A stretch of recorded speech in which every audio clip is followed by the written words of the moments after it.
Bienvenue dans Coup d'éclat, le podcast d'Atelier Nubio. Je suis Claire, cofondatrice d'Atelier Nubio et votre hôte sur ce podcast de beauté holistique. Atelier Nubio, c'est le projet qui me fait vibrer depuis 2014. Il est né de ma conviction première, la beauté se nourrit de l'intérieur. La beauté holistique est un voyage merveilleux.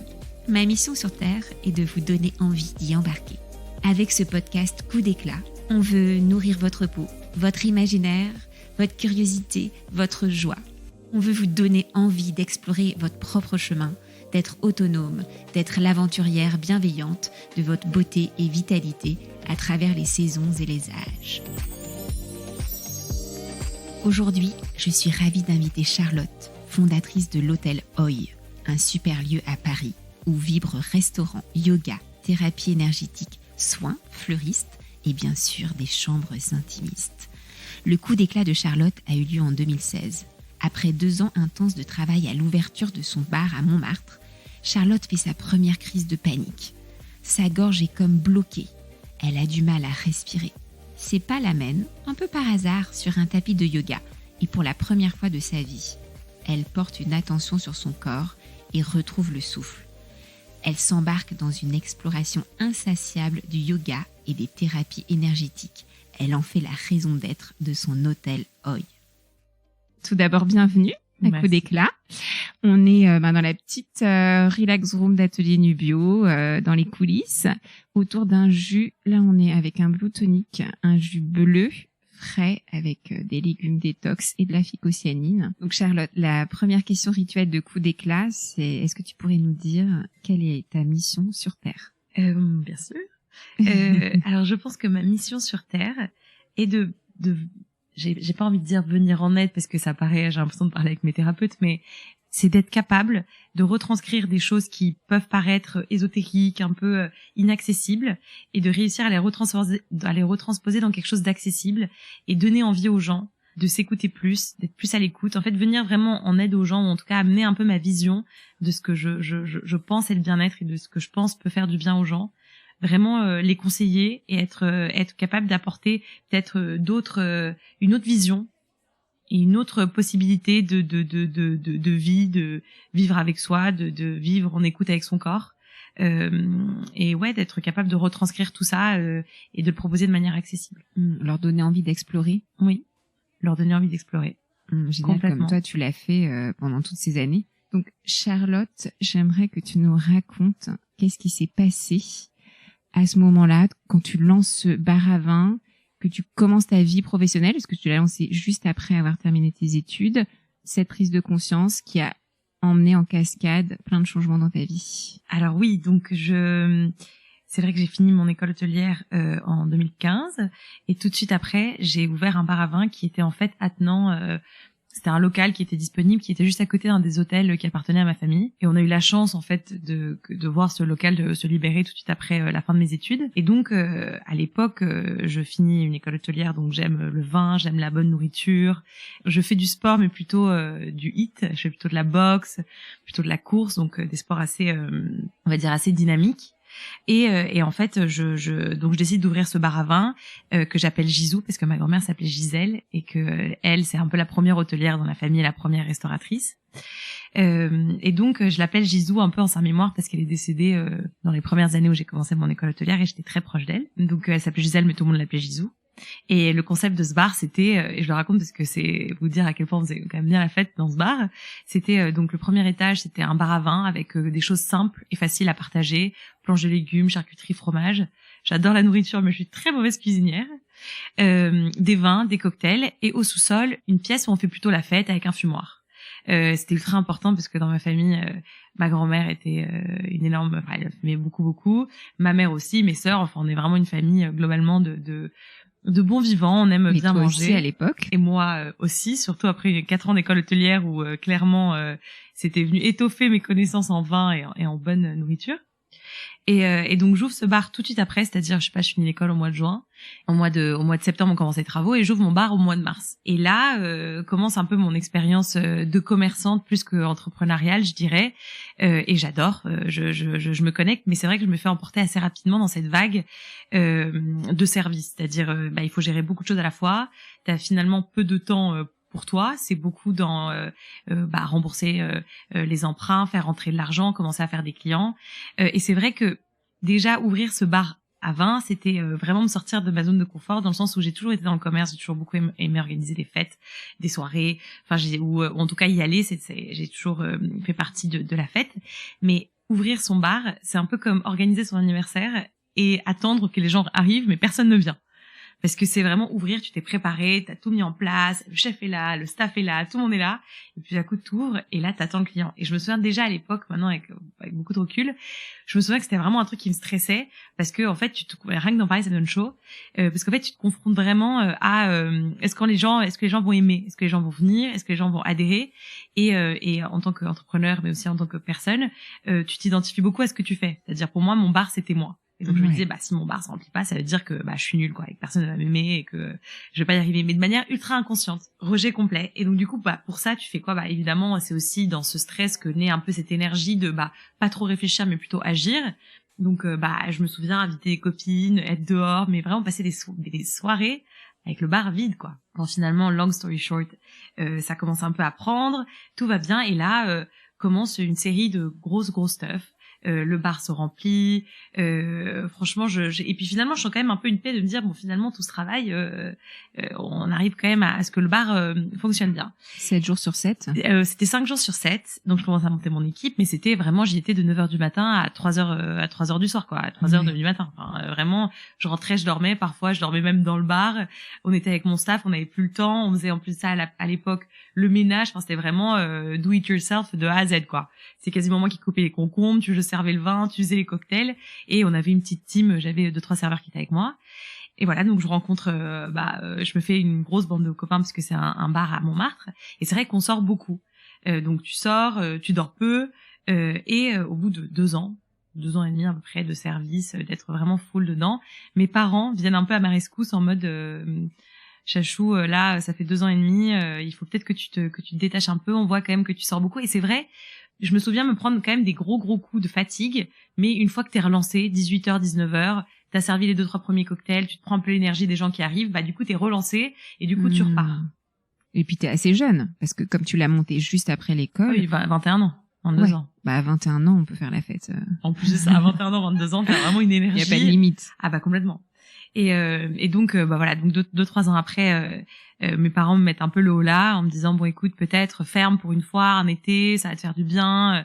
Je me dis ok, je ferme pendant 3 semaines au mois d'août, tout va bien. Je pense que je vérifie les comptes, je me dis ok, tout va bien, et je pars en Corse, et j'invite 3-4 copains, et je suis à l'aéroport, j'attends mes copains, je me souviendrai toujours, et je suis en train de regarder les cartes postales en attendant que le vol de mes potes arrive, et tout d'un coup, énorme coup de chaud, mais qui me prend genre tout le corps, main moite, tachycardie, je vois plus rien.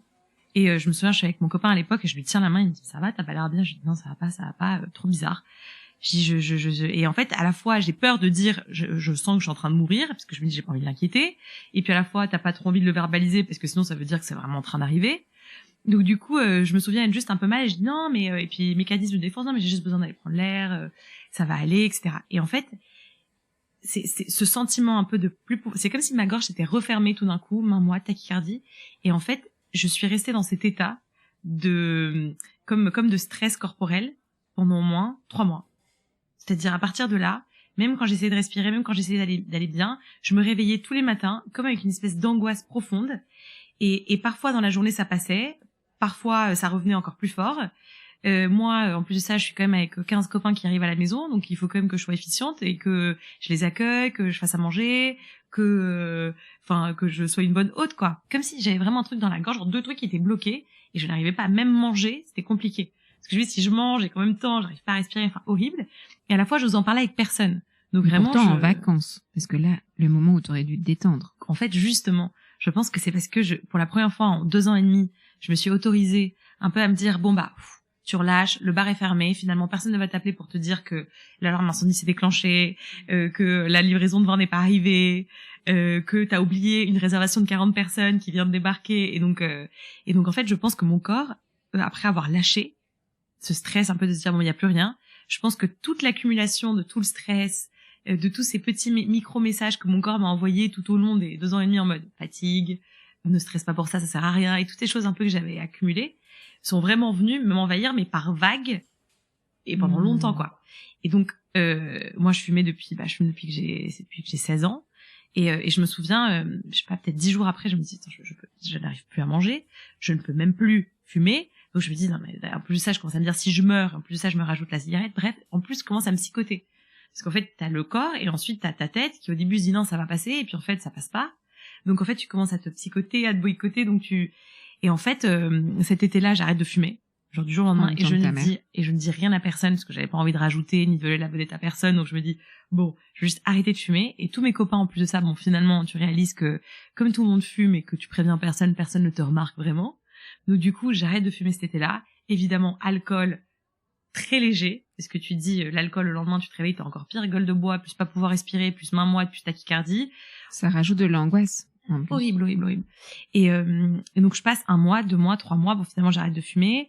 Tu rouvres le bar? Je réouvre le bar au mois de septembre. Et bizarrement, ça va un peu mieux, mais quand même, au fond de moi, cette angoisse, un peu cette chaleur toujours un peu là c'est toujours pas passé, quoi.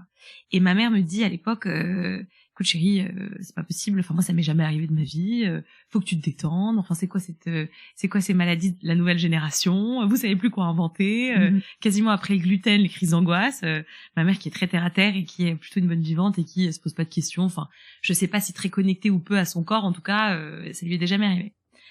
J'appelle à ce moment-là mon père, enfin en tout cas un peu dans ce cursus, et lui il me dit chérie, t'as eu de la chance que ça ne te soit arrivé que maintenant, ça s'appelle des crises d'angoisse. Moi j'en ai depuis que j'ai 15 ans, à chaque fois que j'ai eu un examen, etc. Donc estime-toi heureuse que ça te soit pas arrivé avant. Respire il par... Il reconnaît là les symptômes exactement les mêmes que toi? Ah mais mon père il me dit c'est clairement une crise d'angoisse. Chaud, pas pouvoir les mains moites, pas pouvoir parler, avoir un peu la vision qui se trouble. En plus j'avais migraine à répétition, enfin c'était vraiment un truc, mon corps vraiment était pas content du tout. Et donc à la fois je suis un peu rassurée parce que mon père qui est mon gourou, je me dis bon bah lui il me dit que c'est normal, ma mère qui m'explique qu'il faut que je chill, et donc ma mère me dit écoute il y a un studio de yoga à Paris à côté de la maison, va faire du yoga. Je dis yoga mais non, yoga rester les yeux fermés à méditer pendant 45 minutes. Non, c'était vraiment mon image il y a 8 ans, il y a 7 ans du yoga quoi. C'était quel studio? C'était Yoga Shala. Dans le 8e qui a fermé depuis, mais qui était un studio où je rencontre d'ailleurs une de mes profs que je suis toujours aujourd'hui qui s'appelle Tatiana, et je me souviens sans méditer pendant 45 minutes, elle fait juste une espèce de phase un peu pour arriver, pour s'ancrer, juste de respiration, de juste simplement même genre littéralement fermer les yeux, se concentrer, et genre la phrase de concentrez-vous sur votre corps. Je me souviens, je me suis dit mais comment ça, concentrez-vous sur votre corps? Et du coup, à ce moment-là, mais je me souviens même, elle scanne le corps et elle parle de, concentrez-vous sur vos jambes. Et j'ai même dû ouvrir les yeux pour me dire, attendez, où sont mes jambes?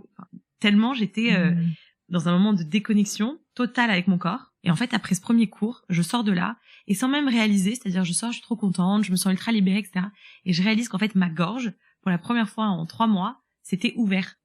Et donc j'arrivais à respirer normalement, et donc je me souviens, j'arrive quasiment pas à le croire, je sors de là, j'ai envie d'appeler ma mère pour lui dire j'ai réussi à trouver la solution, et j'arrive à respirer. À la fois j'ose pas trop dire parce que je me dis si je dis mon corps va paniquer, donc ça va se refermer. Et en fait de fil en aiguille je suis retournée au yoga.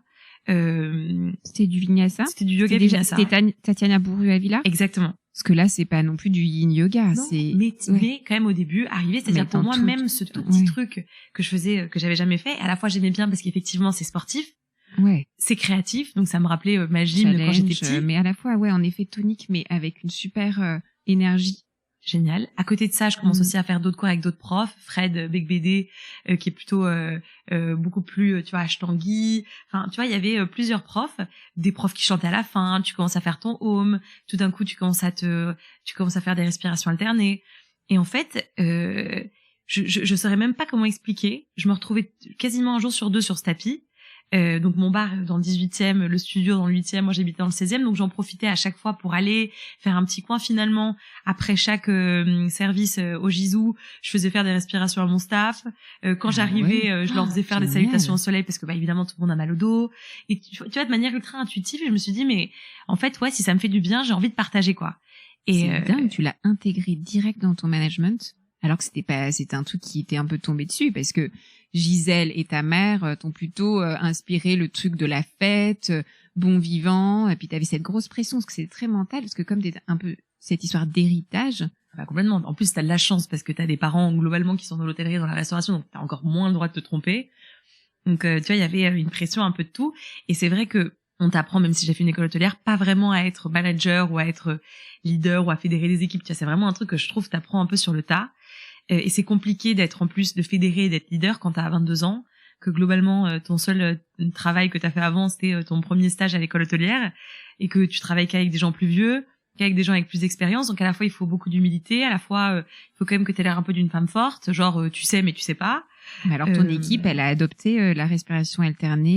Non, mais mes équipes, elles se marraient, elles me voyaient arriver, faire le chien à tête en bas, du coup entre rire et moquerie. Et en fait, j'ai quand même l'impression que ça lui fait du bien, il faisait avec moi.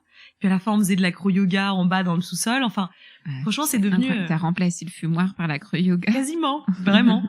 Et donc du coup, en plus, j'arrête de fumer, donc tout le monde était en mode choqué. Genre, mais en plus, ça, Charlotte qui fumait comme un pompier, elle arrête de fumer. Enfin, un peu bizarre, mais comme je l'imposais pas, tu vois, comme un nouveau rythme de vie, mais plus comme quelque chose qui me faisait du bien.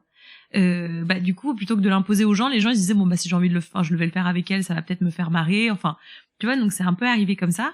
Et du coup, quand je partais en vacances avec mes copains et tout, je cherchais beaucoup des hôtels comme ça. C'est-à-dire, je me disais, je cherchais beaucoup à aller, c'est-à-dire dans des hôtels près d'une salle de yoga, près d'un resto cool. Tu vois, donc le yoga est finalement devenu, à chaque fois que je voyageais ou que j'étais à Paris ou n'importe où j'allais, je me disais j'ai envie de tester quoi, j'ai envie de tester de nouveaux profs, j'ai envie de tester de nouvelles techniques. Et tu vois, 1 heure par jour, j'étais là, ça va me faire du bien quoi. Donc c'est comme ça que le yoga est rentré dans ma vie et n'est plus jamais sorti. Nous sommes à la moitié de l'épisode. C'est le moment de s'ancrer, d'inspirer et d'expirer profondément avant d'accueillir la suite du coup d'éclat de Charlotte. Si vous souhaitez prendre soin de vous de façon consciente, joyeuse et durable, embarquez avec Atelier Nubio dans la beauté holistique. Réalisez votre diagnostic sur ateliernubio.fr et découvrez votre routine de beauté sur mesure. Moi, j'ai commencé par le sound healing déjà, qui est la méditation sonore. Parce que moi j'ai découvert ça au Mexique, je suis moitié mexicaine, donc moi j'ai fait ça il y a 10 ans à Tulum, à l'époque où il y avait vraiment pas d'hôtel. C'était quand même déjà un peu en toi, en plus du fumoir et de la fête et de la planche de charcuterie. Ma mère elle adorait nous tirer les cartes, on allait voir des voyantes. Enfin à l'époque c'était vraiment pour le coup ésotérique. Mais c'est vrai que dans ma croyance profonde, il y a toujours eu un peu un truc où j'y crois, tu vois, dans le fond. Est-ce que je crois au tirage de cartes ou est-ce que j'ai envie d'y croire? Enfin, tu vois, tout est une question. Il y a un côté jeu. Parce que quand on tire une carte, c'est aussi un personnage. Voilà, c'est quand même, c'est pas non plus, c'est pas forcément une croyance, mais c'est aussi une façon de s'évader. Complètement. De raconter des histoires aussi, de te projeter. Faire appel à ta créativité aussi sur des trucs, parce que de visualiser. Souvent, non, mais tu crois pas à ça. Mais en fait, il s'agit pas de croire ou pas croire. C'est un moment pour toi que tu t'offres et qui t'ouvre des portes. Au mieux des prises de conscience et au pire t'as juste passé un moment marrant quoi. Ouais, clairement. Et pour ça tu visualises parce que du coup quand elle te dit t'as un tel ou un tel ou un tel, tu sais, et finalement aujourd'hui une fois, parce que moi je suis catholique mais je crois aussi au bouddhisme, je crois aussi au développement personnel. Non mais et en fait la réalité c'est que quand tu mixes un peu tout et quand tu lis un peu tout, on en revient toujours un peu aux mêmes règles, tu vois, c'est la visualisation positive, c'est la pensée positive, c'est croire que tu peux y arriver. Enfin tu vois, il y a quand même plein de choses et donc dans le fait de te faire tirer les cartes, t'as toujours un peu un côté où tu rêves, où tu te projettes, où tu visualises, tu vois. Donc il y a un peu entre le côté jeu, le côté un peu tu rêves, le côté un peu t'as confiance en toi. Enfin tu vois, il y a un peu un côté moi je trouve marrant de ça. Donc c'est vrai que j'ai toujours été plus ou moins un peu amenée à ça. Et en fait au début je me suis dit je vais rajouter juste des choses en tout cas que moi j'aime et que je vais essayer au travers de Oi de le rendre accessible. Donc déjà le yoga. J'ai fait exprès de prendre Huge, qui était déjà un studio de yoga assez connu et implanté à Paris par les Parisiennes. Déjà pour que ça fasse pas peur. Le fait que ce soit un studio de yoga dans le noir, ça le rendait aussi ultra accessible parce que en fait il y a plein de gens qui ont peur de faire du yoga parce qu'ils ont peur d'être observés, de mal faire, de pas être assez bon. Et en fait le fait d'être dans le noir, non seulement t'es vraiment dans une bulle, toi, tout seul avec toi-même, et en plus de ça, t'as pas tellement entre, tu vois, que t'écoutes le prof, que c'est dans le noir, que t'as pas d'équilibre, tu perds pas ton temps à aller regarder ceux d'à côté, tu vois. Donc, pour moi, c'était, ok, le yoga, c'est accessible. Ok, ensuite, dans cette même salle, j'aimerais bien faire de la sophro et du sound healing. Donc, ça a commencé, tu vois, par 2 choses. Et ensuite, ces 2 choses-là, pareil, ont ouvert la porte à tout un tas de thérapeutes qui disaient, bah, moi, j'ai cette pratique, est-ce que je peux la tester sur toi? Et on regarde. Et c'est vrai que j'ai aussi découvert quelque chose que j'aime faire, c'est que les thérapeutes ont un talent incroyable qui est thérapeutique, c'est aider les gens. Mais souvent, ils ont pas le vocabulaire, ou ils ont pas la manière d'amener le concept aux clients. Et donc, moi, je me suis vraiment amusée à être une grille de filtre entre elles, ce qu'elles avaient envie d'apporter, moi, mon expertise client et mon expérience client sur le parcours client, la relation, donc à dire, ok, ça peut être amené, mais regarde tout ce que tu peux faire pour que le client se sente mieux. Et ensuite, comment on communique, pour pas que ce soit breathwork, venez faire de l'ayahuasca avec nous, mais plutôt venez ouvrir, tu vois, donc c'est dans les termes que tu utilises, c'est dans la manière de l'amener, c'est dans la manière de communiquer sur les réseaux. Et en fait, je me suis vraiment amusée à apprendre. Et en fait, une fois que tu es une thérapeute, elle te ramène sa copine, qui te ramène l'autre copine. Bah ensuite, assez rapidement, en fait, on a eu le Covid, donc il fallait trouver une solution pour louer les chambres. Donc on a ouvert littéralement une page sur notre site internet en mode, bah si vous êtes thérapeute et que vous voulez louer vos chambres pendant le Covid pour faire vos thérapies, envoyez-nous un mail. Donc en fait, on a rencontré plein de thérapeutes comme ça. Et en fait, ça a été vraiment de fil en aiguille. Mais pour moi, le but de Hoi, c'est vraiment de rendre accessible toutes ces médecines douces, toutes ces thérapies holistiques qui nous aident à aller mieux, pas par magie, mais en amenant une conscience au corps. Et je pense qu'il y a beaucoup de choses qui se guérissent aujourd'hui juste en s'écoutant, juste en littéralement, tu vois, se poser, fermer les yeux et dire ok, comment je me sens, genre où est-ce que j'ai mal, et parfois ça prend du temps parce que on est comme anesthésié, tu vois, de ne pas avoir écouté pendant si longtemps. Mais moi, je m'amuse aujourd'hui à genre littéralement sentir les trucs dans mon corps et tu sais, maintenant je suis un peu là, oui, ça je sais, et tu sais, je fais des liens, je me dis bah oui, j'ai eu ce moment de stress, donc je sais que c'est pour ça, je parle à mon corps, enfin tu vois, et d'avoir une vraie relation avec son corps qui pendant en plus de ça très longtemps ça a été vu comme du nombrilisme ou tu vois, t'es trop focus sur toi, c'est pas bien, et en fait bah c'est qu'en étant bien avec toi que du coup t'arrives à être en paix avec ton énergie, avec ce que t'es de bonne humeur, et donc du coup il y a que comme ça que t'arrives à être bien avec les autres. Et pour moi c'est vraiment ouvrir la conscience du corps que j'ai voulu créer avec Hoi, avec ces salles de soins. Et si le yoga, puisque c'est quand même l'élément central de Hoi, peut aider à ouvrir cette porte que moi j'ai ouvert il y a 7 ans, tu vois, là, même en parlant, j'ai l'impression que c'est complètement fouillis, mais c'est vrai que c'était complètement fouillis, tu vois, c'est arrivé par un prof qui parle de son régime alimentaire, et puis en fait, il te parle d'une thérapeute, et puis en fait, tu sais, et en fait, une fois que tu ouvres cette porte du développement personnel et du yoga, tu rentres dans une espèce de labyrinthe où tous les chemins mènent à Rome, et ensuite chacun à son rythme, tu vois, va piocher ce qui lui parle sur le moment, et comme tu dis, tu vois, des choses qui te parlent pas du tout il y a 7 ans, aujourd'hui c'est que des choses que tu as envie de faire, tu vois. Question rituelle à la fin de l'épisode. Est-ce que, chez Atelier Nubio, on dit que les plantes nous guident. Tu nous as dit que aussi t'étais demi-mexicaine, donc ça doit te parler tous ces trucs un peu chamaniques où en effet les plantes qui nous plaisent mais aussi celles qui nous dégoûtent ont des choses à nous apprendre. Est-ce que toi, t'as une plante qui s'est trouvée sur ton chemin qui a une place toute particulière dans ta vie? Alors je pense de manière assez instinctive à 2. J'ai d'abord l'orange, la fleur d'Angers. C'est pour une question que j'ignore, et pourtant je sais que c'est sa vertu et que tout le monde le sait, mais ça a un pouvoir ultra apaisant sur moi. Dès que je sais que je suis stressée, fatiguée, qu'il y a un truc que j'arrive pas, j'ai vraiment mon huile essentielle de fleur d'oranger que je mets genre dans la paume de ma main. Je respire ça pendant 5 minutes, je fais un exercice de respiration et je suis repartie. Ça m'a vraiment toujours accompagnée, et je mélangeais avec mon parfum qui est un musc. Donc musc plus fleur d'oranger, franchement, je peux mourir tranquille. Je me mets sous ma couette et je suis trop contente. T'explores un peu tout ce qui est olfactif, du coup, parce que quand tu me disais que tu sens des énergies, moi c'est vrai que parfois je me suis retrouvée en face de personnes qui avaient des évocations ultra fortes avec des parfums où j'étais, je ne ressens pas du tout ça. Ah bah complètement. Non, et c'est vrai que c'est assez. Alors nous on fait de la florithérapie chez nous, et on bosse aussi avec des thérapeutes qui travaillent avec des fleurs de bac, etc. À titre personnel, je me suis jamais mis à genre sentir et à me dire ce que ça m'évoquait. Je l'ai fait une fois brièvement en Corse, mais jamais vraiment de manière professionnelle ni rien. Mais c'est vrai que moi aussi je suis ultra sensible aux odeurs, mais surtout genre aux odeurs humaines, genre en règle générale.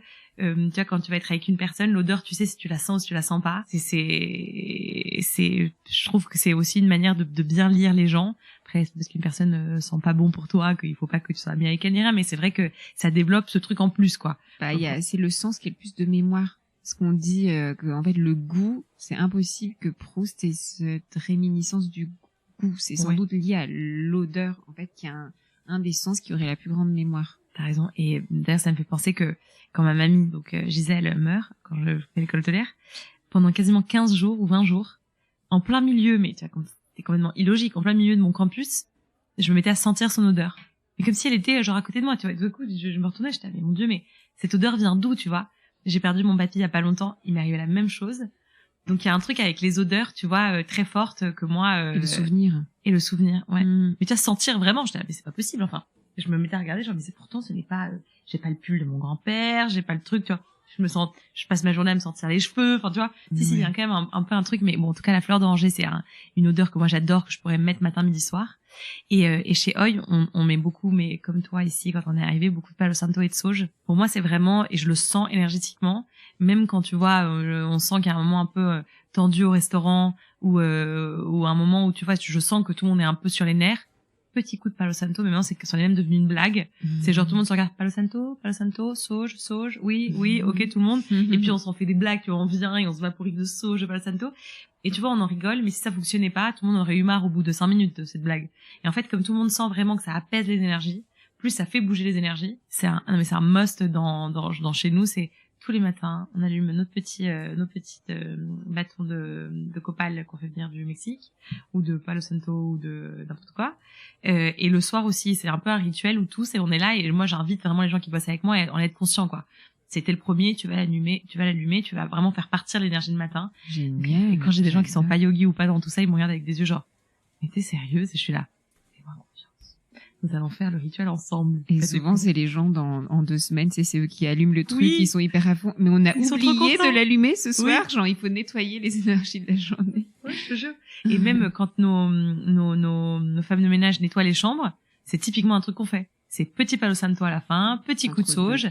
Ah bah complètement. Carrément, hyper intéressant ce truc-là. Parce que est-ce que t'as fait venir un géobiologue dans ton hôtel? Alors je n'ai pas fait venir un géobiologue, mais toutes mes thérapeutes sont venues. Elles ne savent plus comment nettoyer. Puis dès qu'il y a quelqu'un qui sent quelque chose, c'est genre la réunion de toutes les thérapeutes. Elles sont là. Alors toi tu travailles par là, et puis toi tu travailles par là, et puis là, et puis là. Donc finalement dans ce lieu, il y a tellement à la fois de clients, de yoga, de thérapeutes, d'énergie. Et puis, mine de rien, c'est quand même un lieu qui attire du monde toute la journée qui viennent, soit de manière consciente pour se faire aider, soit de manière inconsciente. Donc, tout le temps, l'énergie qui circule. Et d'ailleurs, ça a été très compliqué en termes énergétiques. Je te le dis, c'est un truc qu'on peut pas trop sentir, mais pour faire repartir le lieu après quasiment 6 mois de fermeture, ça a été, tu vois, énergétiquement, il fallait porter le lieu, tu vois. Est-ce que l'énergie recircule? Est-ce que, tu vois, ça a été énorme coup de Palo Santo, de sauge, d'intention. Ouais, je te jure. Et là, maintenant, on sent que ça bouge, quoi. Et que c'est un lieu qui vibre beau. Et comme tu parles quand même beaucoup de ta mère dans cette interview, est-ce que tu as réussi à la convaincre au yoga? Ça y est, elle fait aussi partie des adeptes ou Pas du tout. Pas du tout. Elle restera elle restera à tout jamais mon seul cours privé que je donne où littéralement elle n'aime que la posture de l'arbre. Parce qu'elle fait, tu vois, le truc comme ça, elle me dit la posture de la chaise, elle a fait 2 positions, elle me dit c'est très bien, j'ai fait mon yoga pour la journée. Bon, les accompagnements, on va manger, on va boire un verre. Enfin, ma mère est beaucoup plus bonne vivante, mais bon, maintenant elle accepte que ça fait partie intégrante de ma vie et je pense qu'elle voit à quel point ça me fait du bien. J'ai aussi 2 sœurs, dont une qui est aussi assez dans le yoga et dans le sport. Donc non, petit à petit, je ne démords pas. Elle est toujours ton mentor sur la partie hôtellerie. Ah bah complètement. Elle a et puis elle a un côté aussi terre à terre, un côté professionnel, tu vois, que j'ai pas, que j'admire beaucoup. Donc non, on est dans le fond assez complémentaires. Et puis même si je pense que dans le fond elle y croyait pas, elle a assez cru en moi pour me laisser développer un projet où elle s'est dit ça parle tellement avec son cœur que c'est pas possible que ça marche pas, quoi. Et donc tu vas très loin et de plus en plus loin, parce que c'est vrai qu'au départ c'était plutôt un peu concept hôtel yoga et après les trucs de thérapie, moi je les ai vus émerger quand même un petit peu après l'ouverture où c'est devenu beaucoup moins concept et beaucoup plus toi en fait. Et j'ai une autre question rituelle pour clore l'interview. Donc, tu sais, le podcast s'appelle Coup d'éclat. Donc, bien sûr, c'est cette action vraiment remarquable que tu as prise, mais un coup d'éclat aussi. C'est un coup d'éclat sur ta peau, sur... voilà.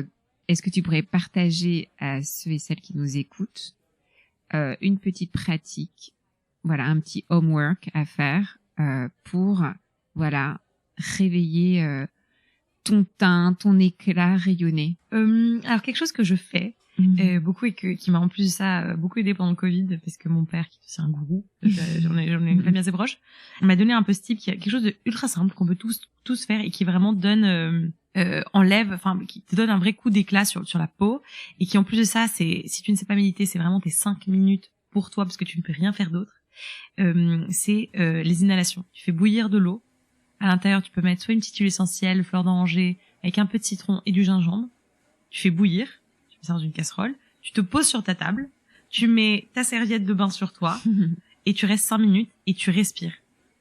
Pas trop près, parce que ça va un peu brûler. Par le nez. Par le nez ou par la bouche, par les deux, mais normalement par le nez c'est mieux. Et tu restes vraiment 5 minutes, ça va venir ouvrir tous les pores de la peau. Après tu viens juste sprayer un peu de du truc de la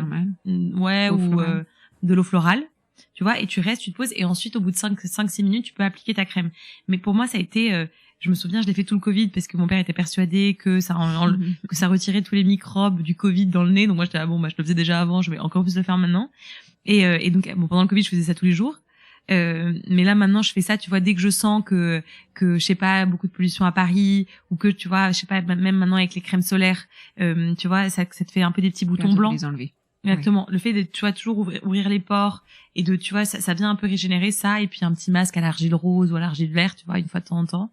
Ça fonctionne bien, mais c'est vrai qu'en dehors de ça, je mets pas trop de... Donc là, le petit bain de vapeur, tu fais ça le soir plutôt, après plutôt le soir. Ouais, plutôt travail. Le soir, tu t'es démaquillée, t'as la peau un peu propre, tu fais ça, tu fais tes 5 minutes de méditation, tu peux ensuite laisser l'eau, t'es pas obligé de jeter et de refaire, tu peux la laisser 3-4 jours, ensuite tu jettes et tu refais le petit mix, et tu le fais le soir, tu mets ton petit pchit de rose, et ensuite ta petite huile 5-6 minutes après, et tu vas te coucher. Super, merci infiniment pour cette super pratique. Je vais essayer. On avait fait un bain fleuri aussi. Ah ouais. Ou tu vois, tu peux mettre du thé ou du thé. Ouais. Tu vois, et ensuite tu respires dessus. Enfin, tu vois, c'est trop bon. En ce moment, tu fais quoi, toi? Gingembre, pétale de rose? Gingembre, pétale de rose et citron. Et citron. Citron frais ou huile essentielle? Non, citron frais, tu le presses dedans, et puis voilà. Une fois que ça a bouilli déjà? Exactement. Une fois que ça bouillit. Super. Voilà. On va pratiquer. Génial. Merci infiniment, Charlotte, pour cette super interview où on est parti vraiment dans tous les sens, une exploration, mais on aurait pu encore parler, je pense, 2 heures.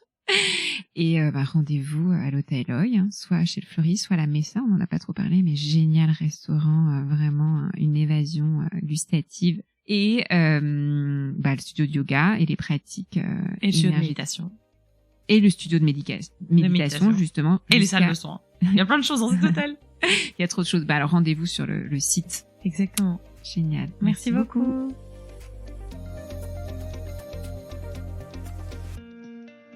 J'espère que cet épisode avec Charlotte vous a plu, qu'il a éveillé votre curiosité sur ce que l'on peut gagner à retrouver le souffle. Si vous avez aimé ce podcast, soyez sa bonne fée et donnez-lui 5 étoiles sur votre application de podcast préférée. Bonus, soufflez-moi des mots doux et des noms d'invités à l'adresse claire@ateliernubio.fr. J'ai hâte de vous lire.